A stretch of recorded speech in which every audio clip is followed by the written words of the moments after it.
convido você a abrir a palavra do Senhor lá no Evangelho de João.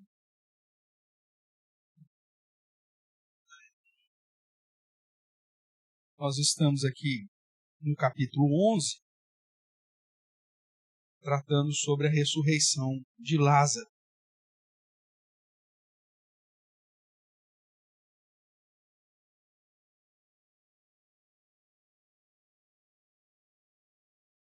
Nós vamos ler do verso 45 ao 57, para terminar a leitura do capítulo que nós fizemos na semana retrasada, antes aí da vigília. Nós trabalhamos já com os 46 primeiros versos. Hoje vamos olhar de modo geral todas as situações e focar sobre o tema apresentado, que é a ressurreição. Acompanhe a leitura que farei então de João capítulo 11, do verso 45 ao 57. Muitos, pois, dentre os judeus que tinham vindo visitar Maria, vendo o que fizera Jesus, creram nele. Outros, porém, foram ter com os fariseus e lhes contaram dos feitos que Jesus realizara. Então, os principais sacerdotes e os fariseus convocaram o sinédrio e disseram: o que estamos fazendo, uma vez que esse homem opera muitos sinais? Se o deixarmos assim, todos crerão nele. Depois virão os romanos e tomarão não só o nosso lugar, mas a própria nação. Caifás, porém, um dentre eles, um sacerdote naquele ano, advertiu-os, dizendo: vós nada sabeis, nem considerais que vos convém que morra um só homem pelo povo, e que não venha a perecer toda a nação. Ora, ele não disse isso de si mesmo, mas sendo sumo sacerdote, naquele ano, profetizou que Jesus estava para morrer pela nação. E não somente pela nação, mas também para reunir em um só corpo os filhos de Deus, que andam dispersos. Desde aquele dia resolveram matá-lo, de sorte que Jesus já não andava publicamente entre os judeus, mas retirou-se para uma região vizinha ao deserto, para uma cidade chamada Efraim, e ali permaneceu com os discípulos. Estava próxima a Páscoa dos judeus, e muitos daquela região subiram para Jerusalém antes da Páscoa para se purificarem. Lá procuravam Jesus, e estando eles no templo, diziam uns aos outros: que vos parece? Não virá ele à festa? Ora, os principais sacerdotes, os fariseus, tinham dado ordem para que, se alguém soubesse onde ele estava, denunciá-lo a fim de o prenderem. Até aqui. Irmãos, nós estamos na aula 15 ainda, tratando do sétimo sinal, Lembrando que o objetivo de João, ao registrar os sinais, é para que apresentar Jesus como o próprio Deus, e para que o leitor, uma vez crendo em Jesus como o próprio Deus, receba vida eterna no seu santo nome.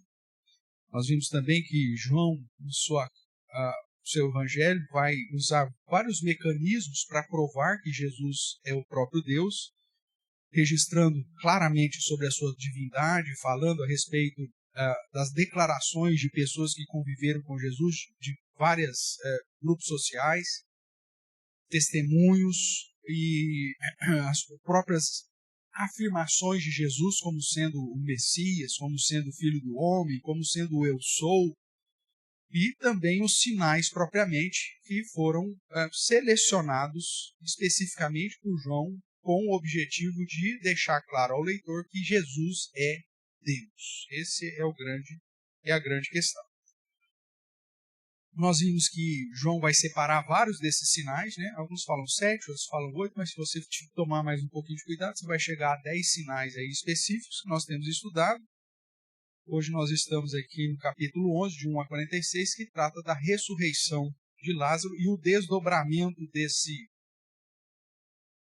evento, que, como nós acabamos de ler, vai gerar todo um ambiente de estresse, entre os judeus e o próprio Jesus, já João preparando o evangelho para as tratativas relacionadas às últimas semanas do ministério de Jesus Cristo, do ministério terreno de Jesus Cristo. Então, daqui para frente, o cerco vai fechar e as coisas vão caminhar para o sofrimento e morte de Jesus.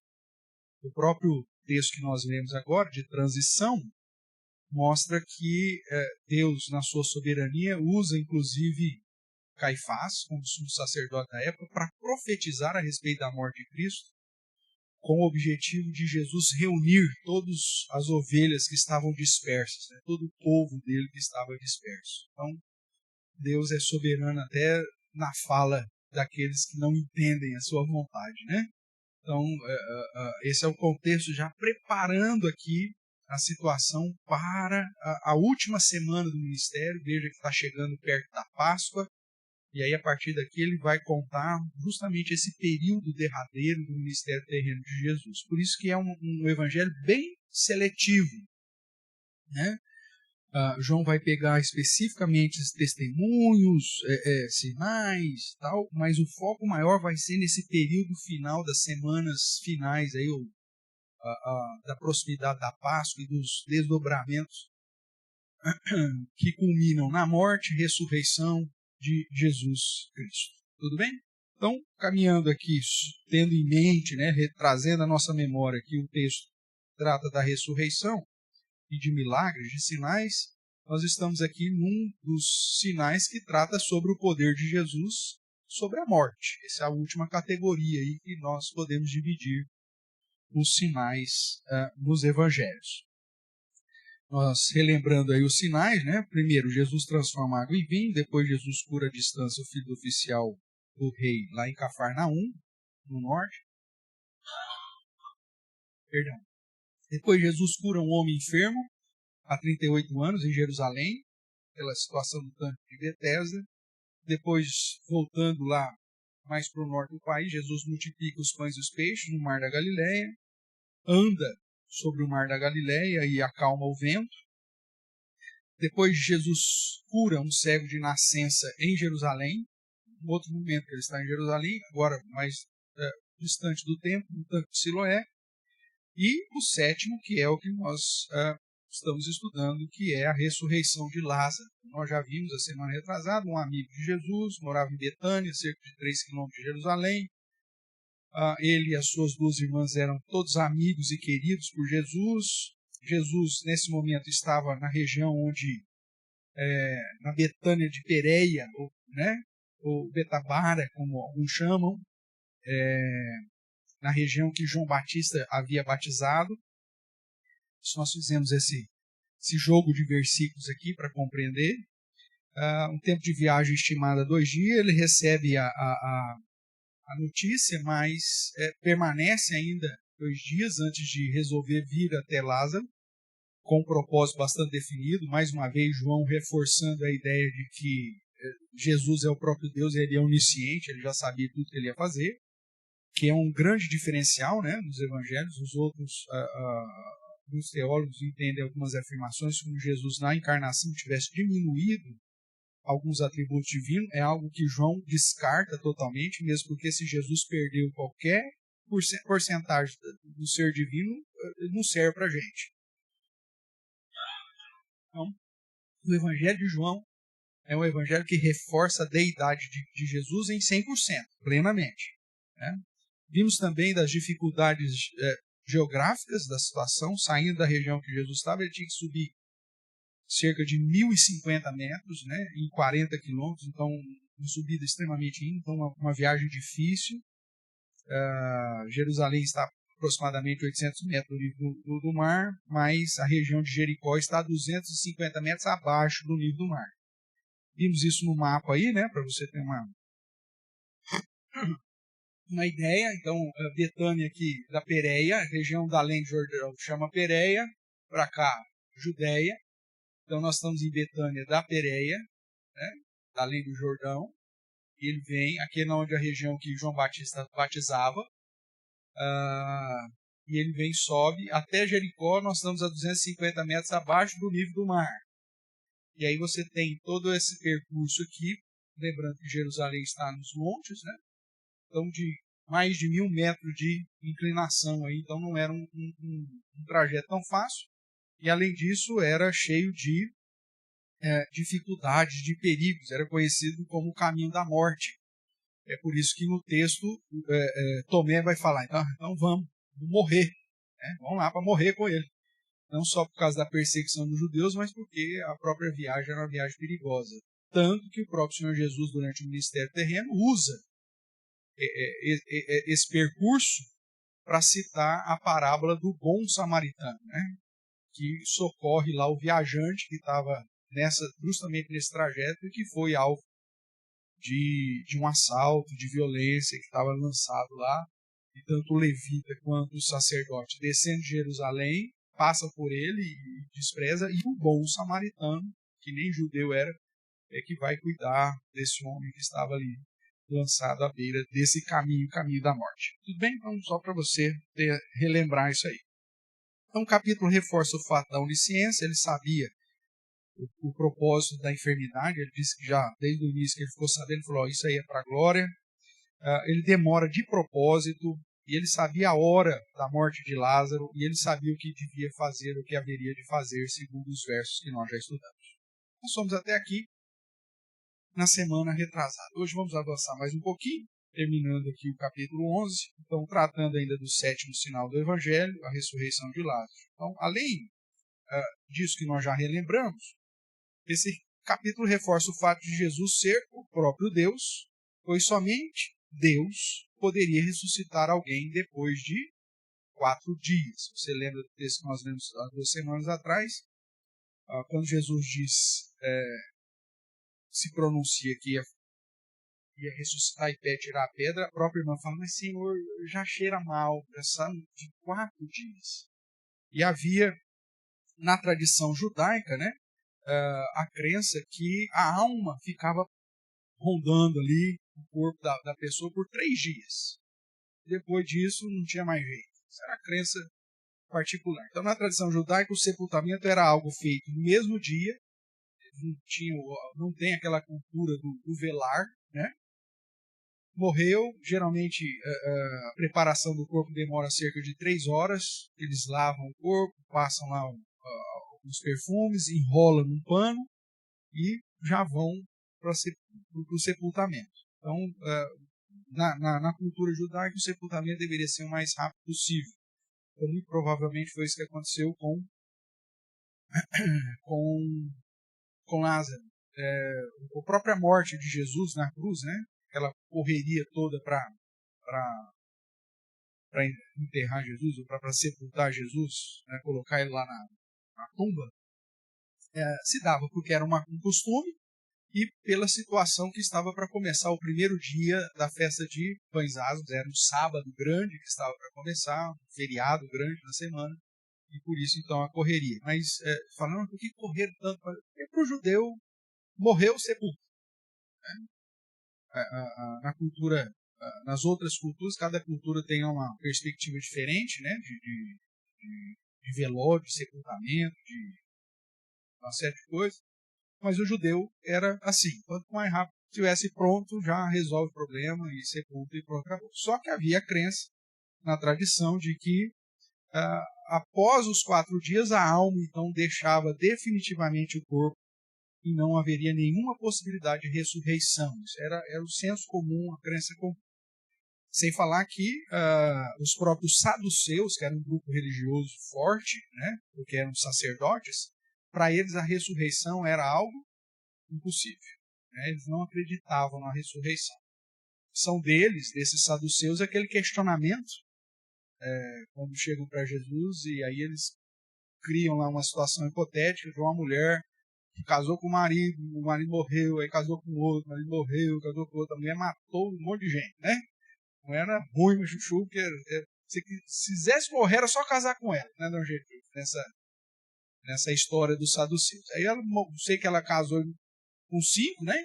E morreu, aí o saduceu fala, e na ressurreição, como que vai ser esse negócio? No céu lá, como que vai ser esse negócio? Aí Jesus fala, olha, nesse momento eles são como anjos, não se dão em casamento. Aqui é óbvio que tem uma discussão teológica por trás disso tudo.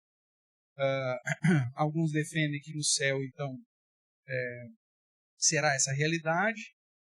Outros defendem que quando Jesus estava falando desse momento intermediário, onde o nosso corpo está dormindo e a nossa alma então, está nesse lugar aí chamado céu.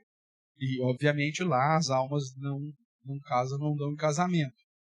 já numa perspectiva da restauração do corpo, um corpo tangível, à semelhança de Cristo, e a restauração da realidade do homem como era Adão e Eva antes do pecado. Então, no novo céu e na nova terra é um outro contexto.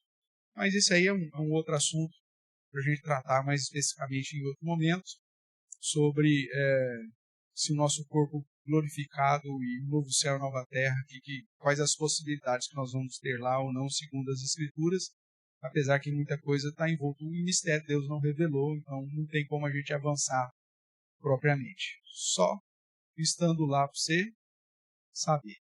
Espero que você esteja lá. Tá bom?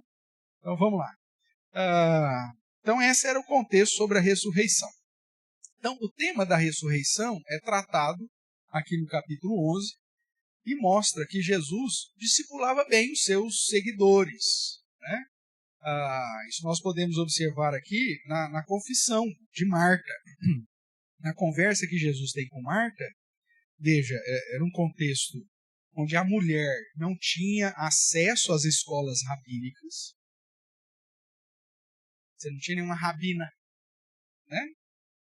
As mulheres não tinham acesso à formação teológica, mas Marta e Maria, por serem próximas de Jesus e Lázaro, nós vemos inclusive registro, né, de que Jesus vinha para a casa deles e em vários momentos Jesus ensinava e elas aproveitavam disso, né?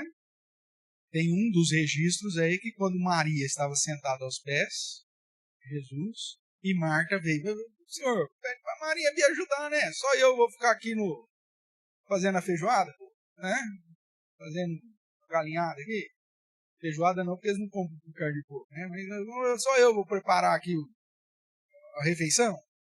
E aí Jesus, não, deixa a Maria que ela está com a melhor parte. Lembra disso? Marta, te preocupas com tantas coisas, Marta. Tem coisa mais importante que esse negócio. Então, mostra que era comum Jesus vir até Betânia, 3 quilômetros de Jerusalém, então, muito provavelmente era um local de apoio, né, para o ministério de Jesus, todas as vezes que ele estava em Jerusalém, e ele passou informações nesse convívio com essa família. Isso fica provado na conversa que ele tem aqui com Marta. Veja a confissão de fé dela. Vou ler a partir do verso 20. Marta, quando soube que vinha Jesus, saiu ao seu encontro. Maria, porém, ficou sentada em casa.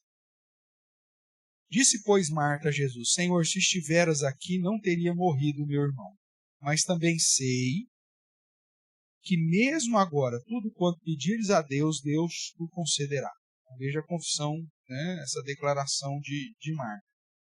Aí o verso 23. Declarou-lhe Jesus, teu irmão há de ressurgir. Aí Marta expõe o conhecimento teológico dela. Ela diz, eu sei, replicou Marta, que ele há de ressurgir no quê? Na ressurreição. Quando? No último dia.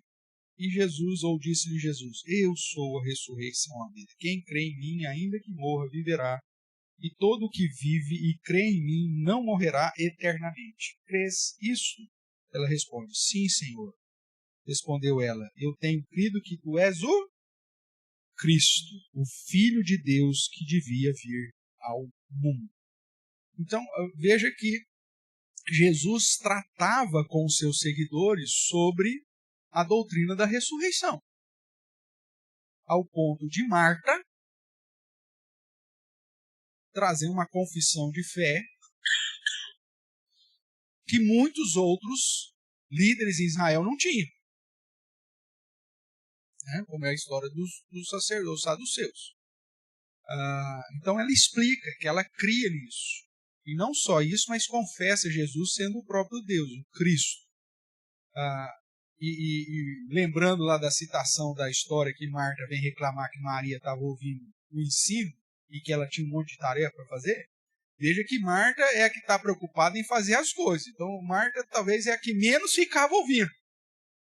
Porque ela sempre estava fazendo alguma coisa. Mas mesmo assim, ela recebeu uma instrução considerável sobre algumas doutrinas básicas, e a ressurreição, ela deixa transparecer, e João faz questão de registrar isso, que mesmo ela sendo mulher, não era comum as mulheres terem esse tipo de conhecimento na época, de frequentar e de receber esse tipo de instrução.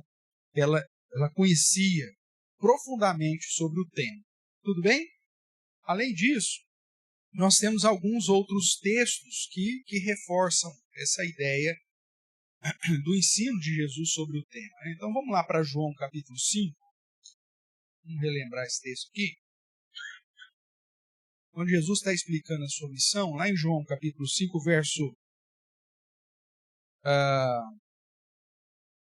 28 e 29, ele vai dizer assim: Não vos maravilheis disso, porque vem a hora em que todos os que se acham nos túmulos ouvirão a sua voz e sairão. Os que tiverem feito o bem, para o quê? A ressurreição da vida, e os que tiverem praticado o mal, para a ressurreição do juízo. Então Jesus tratava desse tema durante as seus ensinos, né? Tratar da ressurreição, da vinda do Filho do Homem, quando o Filho do Homem vier, que a ressurreição aconteceria, tanto de justos quanto de injustos. Os justos, ressurreição para a vida, os injustos, ressurreição de juízo. Tudo bem? Então, Jesus tratava disso. Vamos lá, Mateus 25. Dentro ainda do contexto do sermão escatológico, né? Ou do sermão profético de Jesus, capítulo 5, no final, quando ele está falando do grande juízo, do dia do juízo, ou do grande julgamento, ele vai dizer assim, do 31 ao 34. Quando vier o Filho do Homem na sua majestade e todos os anjos com ele, então se assentará no trono de sua glória. E todas as nações serão reunidas em sua presença, e ele separará uns dos outros, como o pastor separa dos cabritos as ovelhas. E porás as ovelhas à sua direita, mas os cabritos à esquerda. Então dirá o rei aos que estiverem à sua direita: Vinde, benditos de meu Pai, entrai na posse do reino que vos está preparado desde a fundação do mundo. Okay? Então Jesus ensinando os seus discípulos a respeito da vinda do fim, ele já tinha lá em João, durante o ministério terreno, falando que na vinda do Filho do Homem ocorreria a ressurreição, tanto dos bons quanto dos maus, que é a figura dos justos e dos injustos, ressurreição para a vida, outro ressurreição para juízo. E aqui em Mateus, já no final do seu ministério, ele vai dizer que essa ressurreição será de todas as pessoas do mundo, de todas as nações, e que nesse juízo, nesse julgamento, o próprio Deus fará essa separação entre os cabritos e as ovelhas, que é mais a ideia lá dos justos e dos injustos, aqueles que foram justificados e aqueles que não foram justificados. Então a ideia de uma ressurreição única de todas as pessoas do mundo é ensinada por Jesus em vários momentos, apontando que no dia final haverá essa ressurreição de todos para a aplicação do juízo. Quem foi justificado, ressurreição para a vida. Quem não foi, ressurreição de juízo ou de condenação. Tudo bem até aqui? Tranquilo. Vamos ver ainda o que diz Atos, capítulo 17. E Lucas vai registrar os ensinos do apóstolo Paulo, que inclusive tratando já com os gentios, né, os gregos.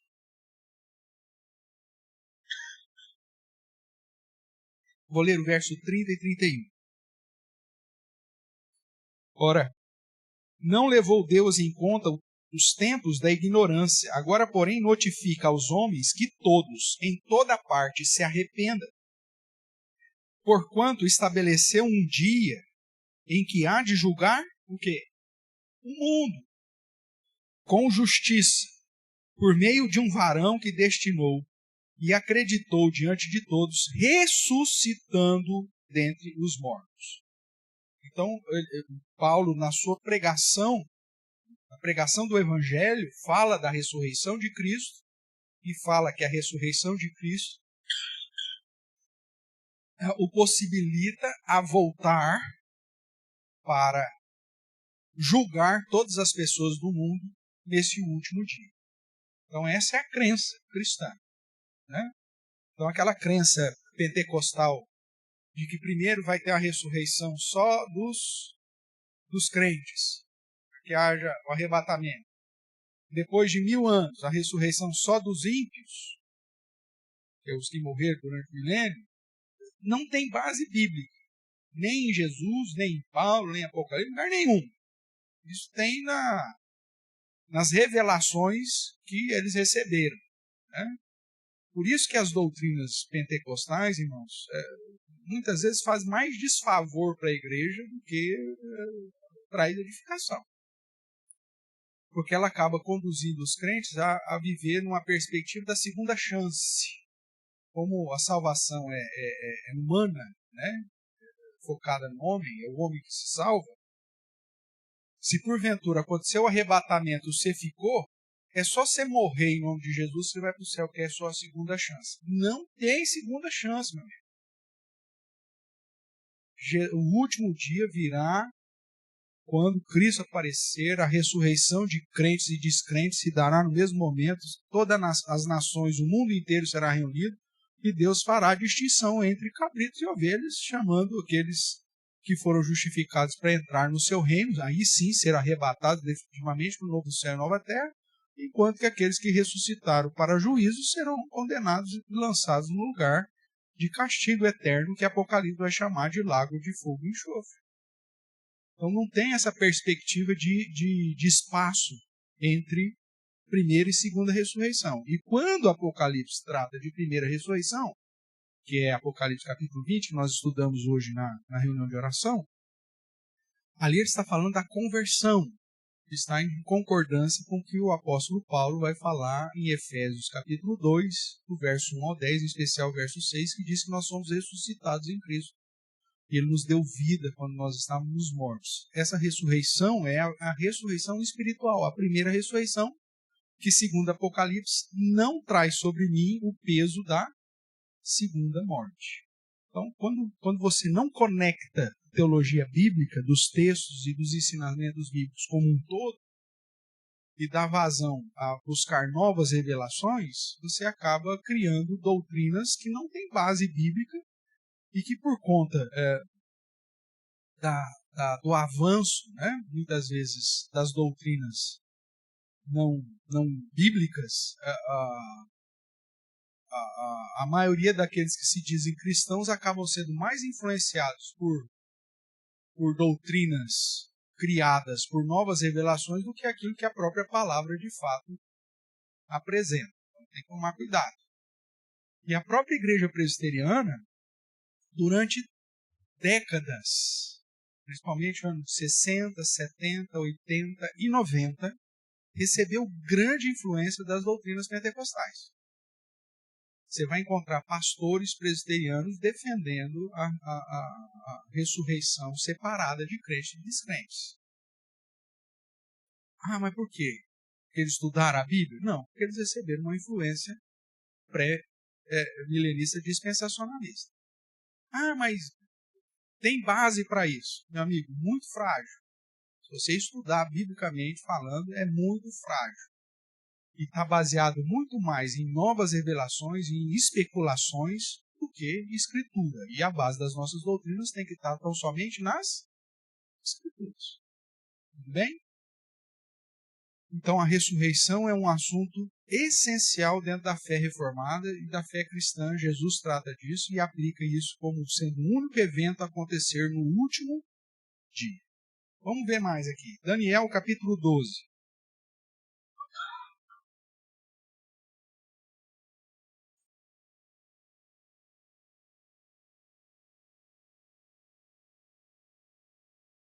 Daniel capítulo 12, verso de número 2.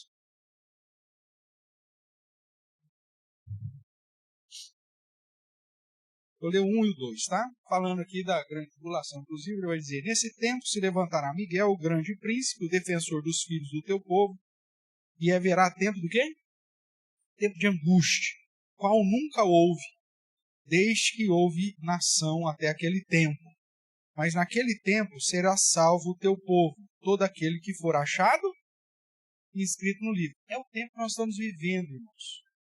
Nós já estamos vivendo esse tempo, que a Bíblia chama de milênio, que a Bíblia chama de 1260 dias, ou de 3 anos e meio, de 42 meses. É o período da angústia, o período da tribulação. Nós já estamos vivendo. É por isso que nós estamos sendo convertidos justamente nesse período de angústia. Igual, que nunca houve igual até então. Os cristãos nunca foram tão perseguidos depois de Cristo. Mesmo porque a perseguição do povo de Israel era só do povo de Israel. Agora você tem a perseguição dos cristãos numa perspectiva global. Pesquisa aí quantos cristãos morrem por ano, para você ter uma ideia. A perseguição contra o cristianismo nunca houve um número tamanho como está. É esse tempo de angústia que nós estamos vivendo. Só que o próprio Apocalipse vai nos dizer que em vários locais a perseguição vai ser diferenciada.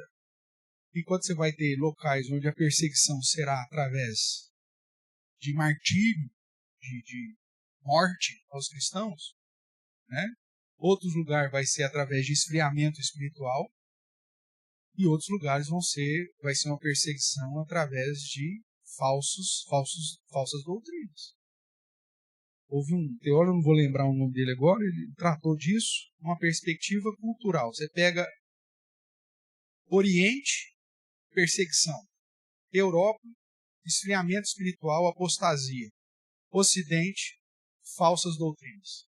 Mas é tudo parte das 3 advertências que Jesus traz às 7 igrejas. Porque as 7 igrejas falam de todas as igrejas, de todos os tempos, de todos os lugares, até o dia do fim. E não a perspectiva cronológica que o pentecostal também acaba usando. Né? Porque ele interpreta o livro de Apocalipse como um livro cronológico. E Apocalipse é um livro escrito dentro das características literárias apocalípticas judaicas. É um livro cíclico. Então, muitos erros que a gente acaba ouvindo por aí se dá porque usa-se o óculos errado. Você pegou o óculos errado, meu amigo, você vai errar na sua interpretação, não tem jeito. Né? Tanto que esses pontos que nós estamos apontando e mostrando, nós temos base bíblica para está aqui, está escrito ali, está escrito acolá, está escrito acolá. E o outro? Ah, não, alguém teve uma revelação em 1912 que ia acontecer assim. Joga fora. Na década de 80, meu Deus do céu, tinha o tal de Josué Limon, tinha uns outros malucos, tal, gravava as fitinhas ainda, espalhava isso para o mundo inteiro. Um cara aqui na América do Sul teve um sonho, periri, Deus revelou tudo que ia acontecer, e parará, papapá. Aí o cara falou assim, vai ter terremotos. Meu amigo, Jesus já falou isso lá em Mateus 24. Ia ter maremoto, terremoto, guerras. Não é nada disso. E aí a igreja ficava fundada nessas coisas, e taraná, papapá, e deixava do lado as escrituras. Hoje nós estamos vivendo um momento de restaurar, né, a igreja que deveria nunca ter abandonado a sola escritura de volta. E aí você vai encontrar pelo menos muita gente dentro da igreja, que há 20, 30 anos aí na igreja, que recebeu esse tipo de informação ou não recebeu informação nenhuma, porque os pastores tinham medo de falar sobre Apocalipse, tinham medo de tratar sobre escatologia, porque só conhecia o lado pentecostal e não entendia, e ficamos aí uma geração aí de 30, 40 anos de crentes sem a expectativa correta das verdades bíblicas sobre o tema ressurreição, sobre o tema de Apocalipse escatológico ou das coisas do fim. Inclusive na nossa região, não tem como negar isso. As igrejas nunca foram ensinadas. E aí, quando você não recebe o ensino correto, a curiosidade te conduz a procurar informações em outros lugares. É quando você vai buscar. informação em outro lugar, sabe o que acontece? Você compra gato por lebre.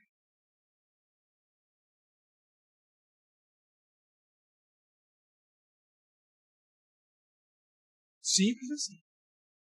E aí você vai ter muita gente dentro da igreja presbiteriana que crê numa visão escatológica totalmente pautada em visões e revelações do que nas Sagradas Escrituras.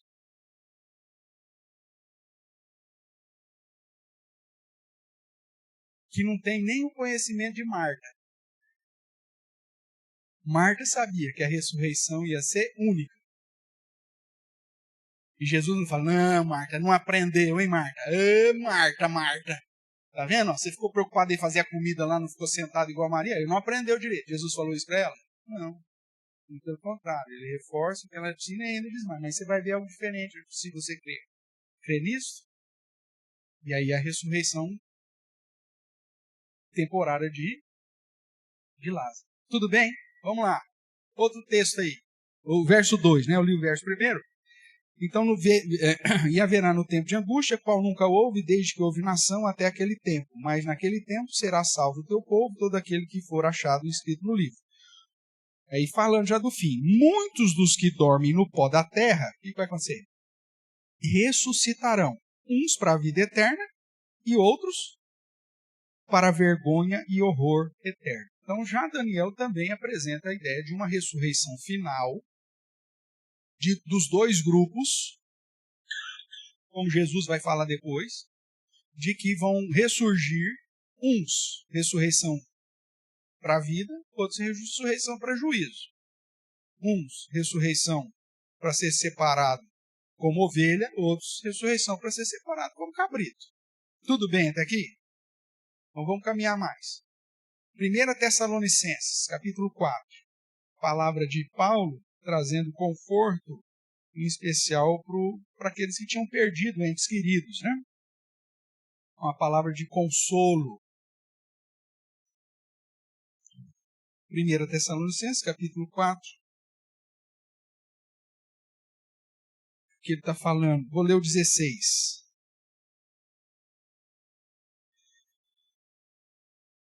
Eu vou ler o 15. Ó. Ora, ainda vos declaramos por palavra do Senhor isto.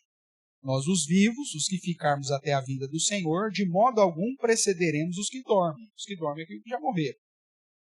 Porquanto o Senhor mesmo, dada a sua palavra de ordem, ouvida a voz do arcanjo, ressoada a trombeta de Deus, descerá dos céus, e os mortos em Cristo ressuscitarão primeiro. Esse ressuscitarão primeiro não é em relação aos não cristãos, mas em relação a nós. Nós não vamos preceder os que dormem. Não foi o que ele acabou de falar? Então o que vai acontecer? Nós vamos ver a ressurreição e depois seremos transformados. A ressurreição vem primeiro. É isso que ele está falando. E não que os crentes em Cristo vão ressuscitar primeiro e os descrentes depois. O foco aqui de Paulo em Tessalonicenses não é a ressurreição geral, mas é trazer consolo para aqueles que perderam entes queridos dentre os crentes. Tudo bem? Então o que mais que ele diz? Descerá dos céus, os mortos em Cristo ressuscitarão primeiro, depois, primeiro ressuscitam os crentes, depois nós, os vivos, os que ficarmos, seremos arrebatados juntamente com eles entre nuvens para o encontro do Senhor nos ares, e assim estaremos para sempre com o Senhor. Então, pegar o texto de Tessalonicenses e falar, tá vendo, os crentes vão ressuscitar primeiro em detrimento dos ímpios, é você pegar um texto que não está falando sobre isso. O texto está fazendo uma comparação entre aqueles que estiverem vivos até a vinda de Jesus e os que já morreram. No dia final, quando Jesus voltar, os crentes vão ressuscitar e depois, primeiro e depois nós seremos transformados, conforme ele vai dizer em Coríntios, para sermos juntos arrebatados para encontrar com o Senhor nos ares e vivermos definitivamente com Ele. O verso 18 vai dizer, consolai uns aos outros com isso. Né? Consolai-vos, pois, uns aos outros com essas palavras. Então, o foco de Paulo aqui é trazer consolo para os crentes. Ele não está falando da ressurreição de descrentes aqui. Está falando como vai funcionar. Quem estiver vivo até vir Jesus vai ter que esperar. Porque primeiro vai ter que ressuscitar os que já dormem, os que estão em Cristo, mas que já dormem. Depois, então, nós seremos transformados e depois nós seremos arrebatados e levados até a novo céu, nova terra. Então, essa é a sequência. Não é que esse primeiro refere-se aos descrentes, porque ele está trazendo, como eu já disse, uma palavra de consolo para os crentes. Tudo bem ou não? Tranquilo? Então tá bom. 1 Coríntios 15.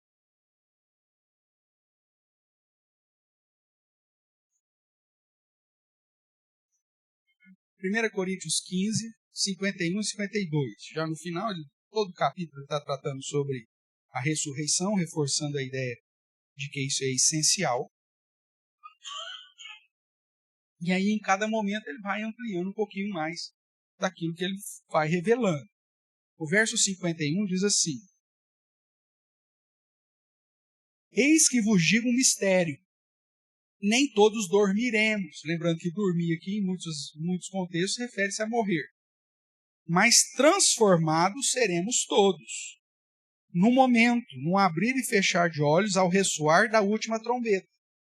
A trombeta soará, os mortos ressuscitarão incorruptíveis, segundo Tessalonicenses 1, e nós, estivermos vivos, seremos o quê?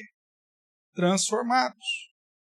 Porque é necessário que esse corpo corruptível se revista de incorruptibilidade e que o corpo mortal se revista de imortalidade. Então, é essa sequência no que tange aos crentes. Mas a ressurreição, tanto Daniel, Jesus, em duas situações, Atos, vai dizer que é um evento único de ressurreição, tanto dos justos e dos ímpios, porque se dá no último dia, no dia do juízo final, onde Jesus vai reunir todas as nações, julgar e separar os cabritos das ovelhas, para então depois conduzir esses justificados para a ressurreição da vida e os injustos, ou os malvados, como diz no texto do Evangelho, para a ressurreição de juízo. Tudo bem até aqui, irmãos? É isso que a Bíblia vai nos dizer. Tudo o resto aí já é devaneio. Vamos lá. Mas o evento aqui de Lázaro, voltando para João, né, serve para mostrar quem Jesus de fato era, ou seja, o próprio Deus. Só ele poderia ressuscitar alguém morto de 4 dias. Né? O próprio Deus, Senhor da vida, é o Senhor da vida e sobre a morte. E como ele mesmo disse, eu sou a ressurreição e a vida. Quem crê em mim, ainda que morra, viverá. E todo aquele que vive e crê em mim não morrerá eternamente. Crê isto? Ou crês isto? Diz para mais. Então, Jesus, irmãos, é aquele que tem poder para ressuscitar mortos. É lógico que a ressurreição de Lázaro não é a ressurreição que refere-se à ressurreição do dia do juízo. Afinal de contas, Lázaro, como todos os outros que foram ressuscitados durante o ministério terreno de Jesus e até durante o ministério apostólico, morreram de novo. Né? Então Lázaro depois morreu de novo. Né? Nós vamos ver lá em João que inclusive, os judeus tramaram matar, inclusive, Jesus e matar também Lázaro. Porque Lázaro era a prova viva do poder de Jesus como sendo o próprio Deus. Né?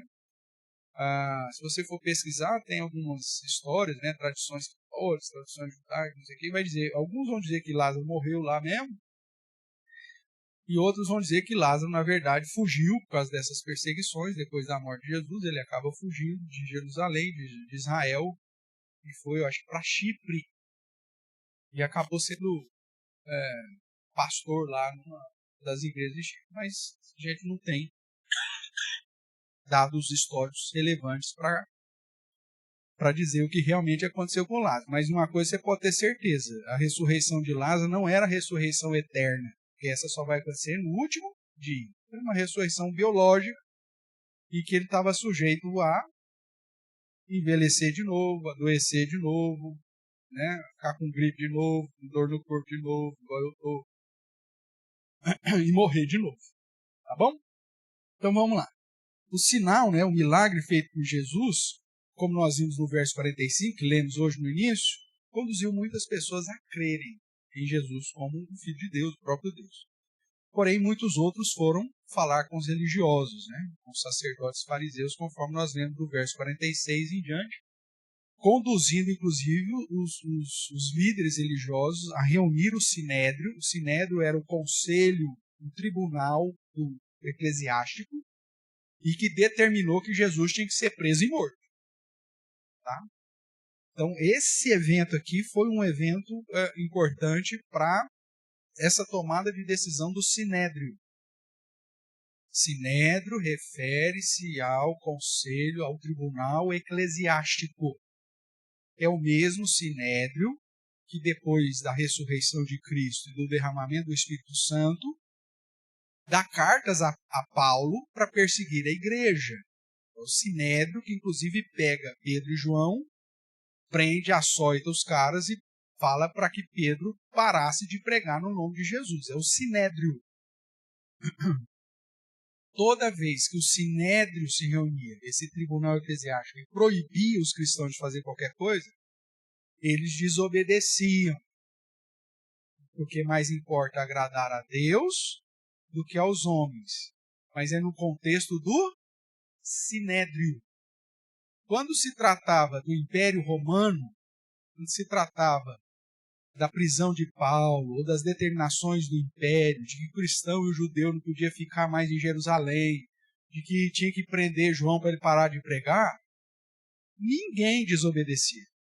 Porque o padrão bíblico é você respeitar as autoridades civis constituídas. Agora, diante do posicionamento da igreja, do Sinédrio, em proibir aquilo que o próprio Deus estava realizando como prova das profecias do Antigo Testamento, aí os cristãos se levantam e dizem, mais importa obedecer a Deus do que os homens. Por que eu estou falando isso? Porque muito cristão usa os textos relacionados a Sinédrio para defender a desobediência civil dos cristãos. Eu não gosto de quem está governando, então vamos desobedecer, vamos fazer o que ele está falando.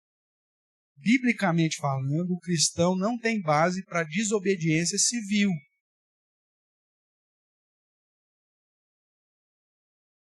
Agora, quando a turba de falsos crentes está na liderança de uma igreja, situação hipotética, e essa turba de malfeitores que estão dentro da igreja se reúne e chega para um pastor, para o docente da igreja e diz, você não vai pregar a Bíblia?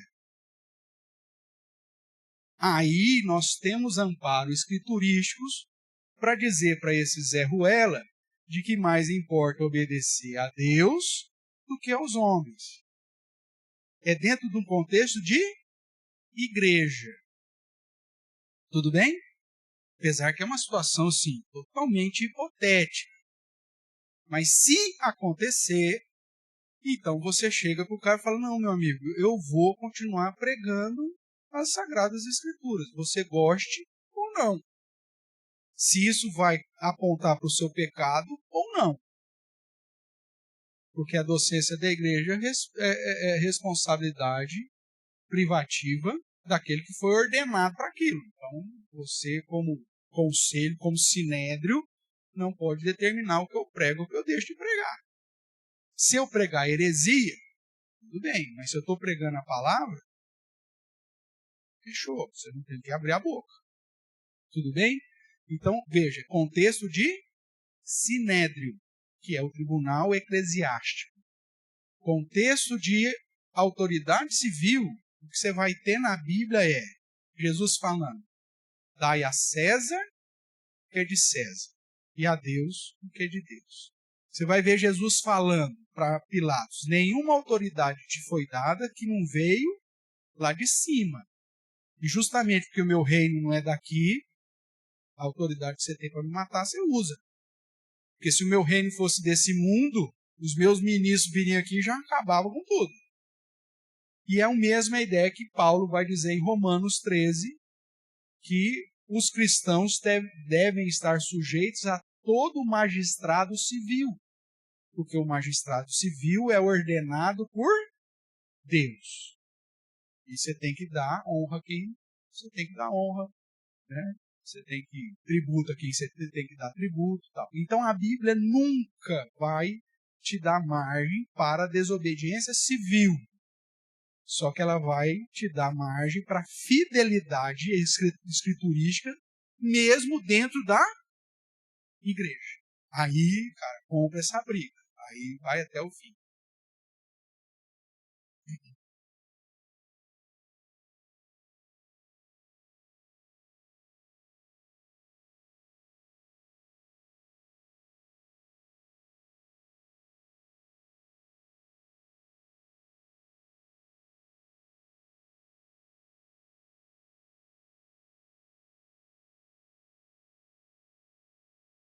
Tá.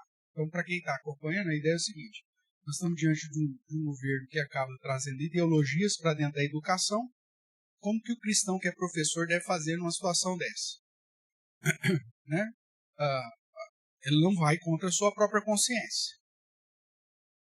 Nós chegamos nessa situação porque nós negligenciamos o padrão bíblico. Década de 70, de 80, nós falávamos para os nossos jovens que eles não podiam ir para a universidade.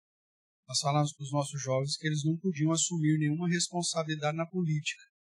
Nós falávamos para os nossos jovens que se eles quisessem servir a Deus, tinham que ser missionário. Só tinha valor se fosse missionário. O que aconteceu? Nós perdemos 30 anos de formação e hoje os professores e os pedagogos que estão definindo as cartilhas para os nossos filhos são tudo ímpios porque você não tem crente lá. E além disso, os crentes que tinham lá era tudo crente ruim de serviço. Porque para preservar o saláriozinho miserável que tinha, ficar quietinho. Por que os cristãos na época não se levantaram?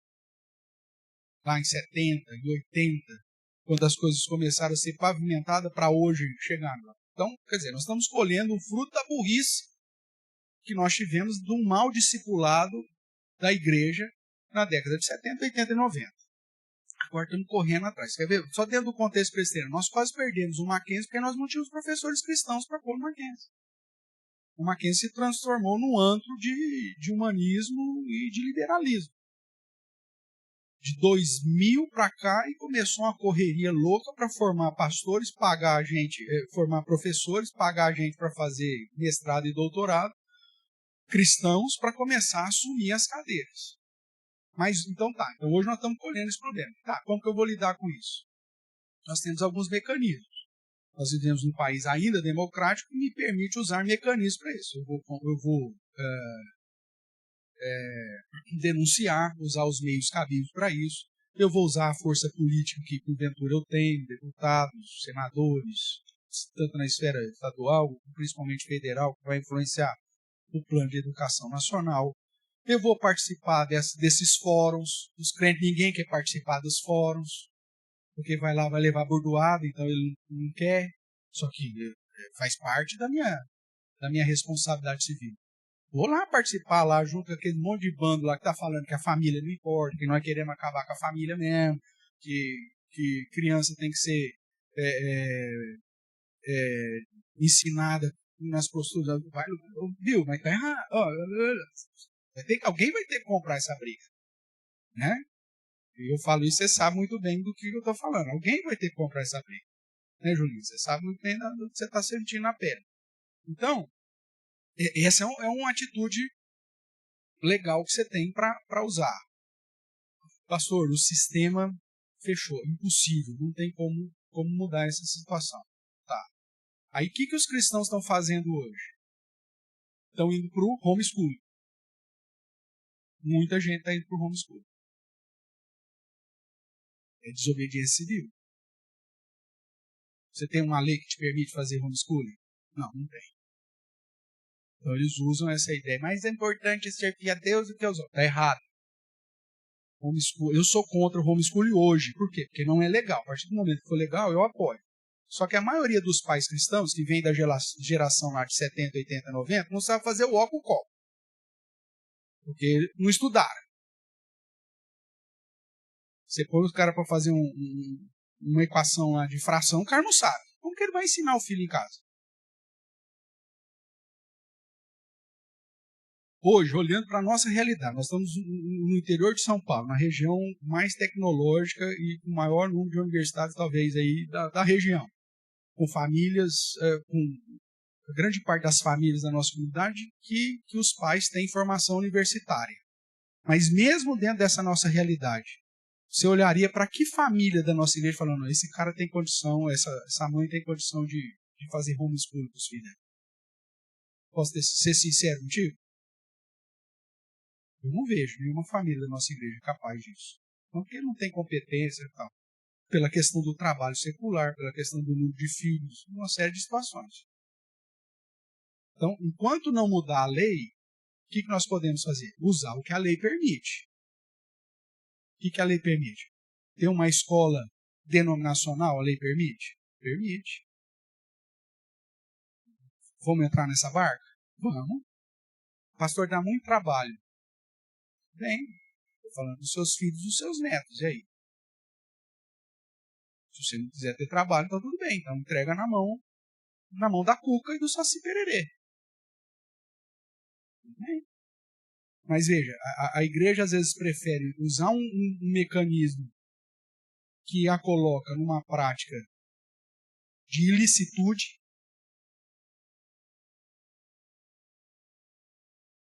do que um caminho legal, só que dá trabalho.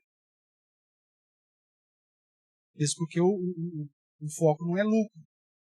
É formar uma escola para você simplesmente dar o ensino. Se empatar já está bom. Agora, o prejuízo é investimento. Então, nós estamos investindo para ter uma escola que mesmo vai dar prejuízo financeiro, mas nós estamos educando os nossos filhos dentro de uma perspectiva legal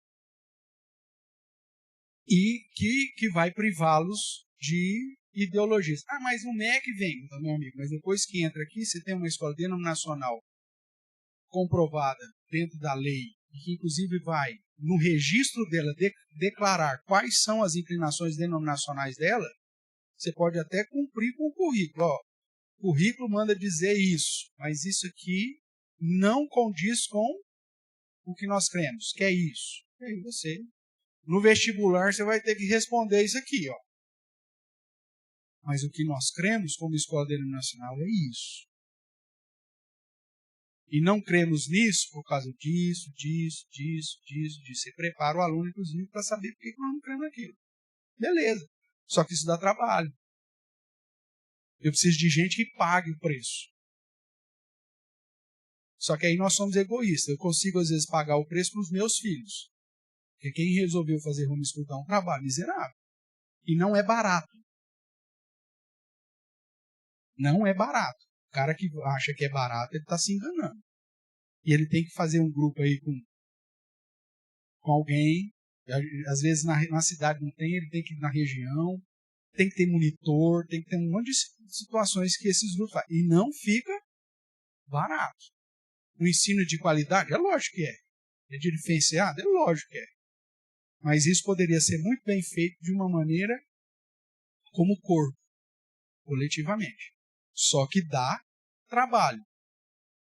Já tentei isso lá em Matão, não consegui. Tentei isso em todo lugar que eu passo, não consigo, gente. Aqui em Araraquara, 8 anos. Eu vim com essa proposta de ter uma escola denominacional aqui. Não tem.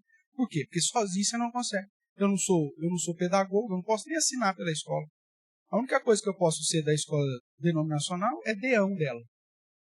O deão eu posso ser, mas o deão nem aula ele dá. Ele só cuida da vida espiritual dos alunos, dos professores. Entendeu? Agora, por que a igreja não faz isso? Porque a igreja não quer ter trabalho. Investir na vida dos outros dá trabalho. Investir na vida dos outros você tem que investir recursos, que é investimento missionário, é investimento de edificação. Nós só vamos ter mudança na sociedade quando nós entendemos que todas as coisas que nós fazemos como um grupo de igreja, até as mais você não consegue enxergar vínculo espiritual muitas vezes, todas elas têm um motivo específico de gerar unidade, para que a gente possa traçar planos específicos. Aí você fala assim, pastor, mas nós teríamos hoje recursos humanos para montar uma escola? Temos. Nós não temos vontade humana. Nós temos pedagogo, nós temos administradores, nós temos contabilistas, nós temos secretários, nós temos gente formada em licenciatura em várias áreas. Você tem professor de inglês, de português, de matemática. Você tem química, você tem. Agora, dá trabalho. Não só a questão de dar trabalho. As pessoas falam assim, quanto que eu vou ganhar?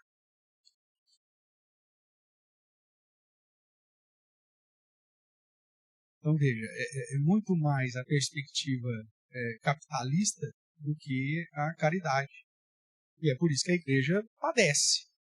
Mas seriam soluções para tentar mudar a nossa realidade dentro de uma perspectiva bíblica? Sim, sem problema nenhum. Amanhã depois usamos os mecanismos, liberamos homeschooling. Vamos usar o esquema de homeschooling? Podemos. Mas sem preparar os pais, vai ser tiro no pé também. Porque na verdade você vai ter que jogar para alguém. Aí o que você faz? Você paga um monitor para ficar cuidando do homeschooling da sua criança. Mas a proposta não é o pai e a mãe ensinar? Por que eu vou pagar um cara para vir de 15 em 15 dias ver o que ela está estudando, o que ela está lendo, o que ela está aprendendo? Existe um mecanismo maior, que é dar senso de comunidade. Uma escola denominacional, você dá senso de comunidade. Você cria grupo. Os adolescentes precisam de grupo. Porque senão o que vai acontecer é o seguinte, a criança vai fazer homeschooling e ela vai ter que entrar numa empresa para trabalhar de home office. E a pessoa não sabe lidar com gente. Ou vai trabalhar numa empresa familiar. Nós estamos retirando do mundo aqueles que Jesus disse para brilhar no mundo. Não peço que os tires do mundo. Eu peço que os guarde do mal. Essa opção de tirar os nossos filhos do mundo, você não tem amparo em lugar nenhum na Bíblia. Agora, de preservar, de ensiná-los, de instruí-los, de capacitá-los, isso é tudo bem. Mas a gente precisa ser mais inteligente. Inclusive na preparação de profissionais para começar a assumir posições importantes dentro da comunidade. Senão não muda. Que é, por exemplo, um plano que os missionários do Oeste Africano, desde o início, tiveram como estratégia. Nós vamos formar escolas denominacionais para receber crianças de rua, dar educação para essas crianças abandonadas, para que elas assumam posições como cristãs numa sociedade onde 95% é islâmica. Só assim nós vamos mudar. Agora você ficar dando só pão e leite para os caras, mantendo eles na miséria, vai mudar a realidade deles? Não, não vai. Então, é estratégia. A igreja no Brasil falhou. Mesmo na perspectiva que nós temos, né, no caso da igreja presbiteriana, o Mackenzie. Nós já quase perdemos a instituição no final de 70, começo de 80, porque só tinha comunista dentro do Mackenzie. E aí era o governo militar veio com tudo para tomar, fechar. Com o posicionamento da liderança da igreja na época lá foi mudado, não perdemos. E depois quase perdemos eles porque os docentes eram marxistas ou liberais. Algumas faculdades lá da Universidade Mackenzie ainda é um antro de liberalismo. Vai demorar anos para você eliminar algumas peças lá. Agora, por que não elimina? Você não tem gente para pôr no lugar. Gente preparada para pôr no lugar. Tá? Agora, por quê? Erro de estratégia. O próprio Mackenzie ele só começou a ter uma visão de expansão muito tarde. Pra você ter uma ideia. Faculdade de Medicina. Você tem aí, sei lá, não tem 10 anos. Instituição daquele tamanho, esperar tudo isso. Aí hoje você já tem Mackenzie Brasília, Mackenzie Campinas, Mackenzie, sei lá, eu lá onde, tal. O Tamboré, Genópolis, tudo bem. Mas demorou. Porque ficou um negócio concentrado. E só com um tipo de gente que não está. Então, faltou estratégia. Por conta, justamente, que a gente não olhava para as escrituras e achava que a nossa postura de pragmatismo estava legal. Não estava. No caso aqui, irmãos, voltando para o nosso contexto, confrontar a prática da própria igreja tem amparo nas escrituras. O sinédrio se levanta, a igreja confronta as decisões do sinédrio que estão em desacordo com a revelação de Deus. Agora, as questões civis, a igreja, ou ela usa de estratégias para mudar o sistema, a realidade que ela está inserida, ou ela sai de Roma. Toda vez que mandaram os cristãos judeus sair de Roma, os caras baixavam a cabeça e saíam. Não tinha outra coisa para fazer. Em nenhum lugar da história da igreja adventista você vai ver os cristãos fizeram uma passeata contra o imperador. Tem em algum lugar? Não tem. Mesmo quando Nero pôs fogo em Roma e jogou a culpa nos cristãos, os cristãos tiveram que sair correndo, a gente fez alguma passeata lá? Fora Nero? Não. Pichamos algum muro lá? Nero fascista? Não. Ninguém fez nada disso. Porque entendia como que era a postura. Agora, hoje a igreja está com uma crise de identidade. Ela não sabe. Porque ela recebe influências extra-doutrinárias e interpreta do jeito que ela acha que deve ser. Aí ela inventa as coisas que tem que inventar, infelizmente, trazendo mais prejuízo para o avanço da igreja do que benefício. Não sei se eu respondi. Voltando para a nossa questão aqui, irmãos, para a gente terminar esse assunto hoje,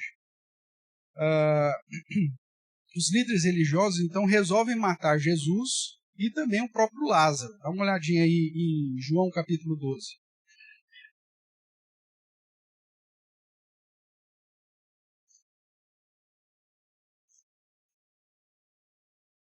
João 12, verso 9. Soube numerosa multidão dos judeus que Jesus estava ali. E lá foram, não só por causa dele, de Jesus, né? Mas também para verem quem? Lázaro, a quem ele ressuscitara dentre os mortos. Mas os principais sacerdotes resolveram matar também Lázaro, porque muitos dos judeus, por causa dele, voltavam crendo em Jesus. Né? Nós não temos o desfecho disso, mas tanto Jesus quanto Lázaro foram jurados de morte, tá? Por conta da ressurreição. Então Lázaro, ele foi ressuscitado em seu próprio corpo biológico, e portanto sujeito ao envelhecimento, doenças e morrer novamente. Não trata da ressurreição final. Da mesma forma que todos os outros que foram ressuscitados durante o ministério terreno de Jesus, durante o ministério apostólico. Morreram de novo. A ressurreição final, essa sim, vai nos conduzir a ter um corpo transformado, glorificado, para entrar no novo céu e na nova terra. Então, já a ressurreição de Jesus é para um corpo transformado, um corpo glorificado. Por isso que a Bíblia afirma que Jesus é a primícia dos que dormem. A ressurreição de Jesus já é uma ressurreição definitiva.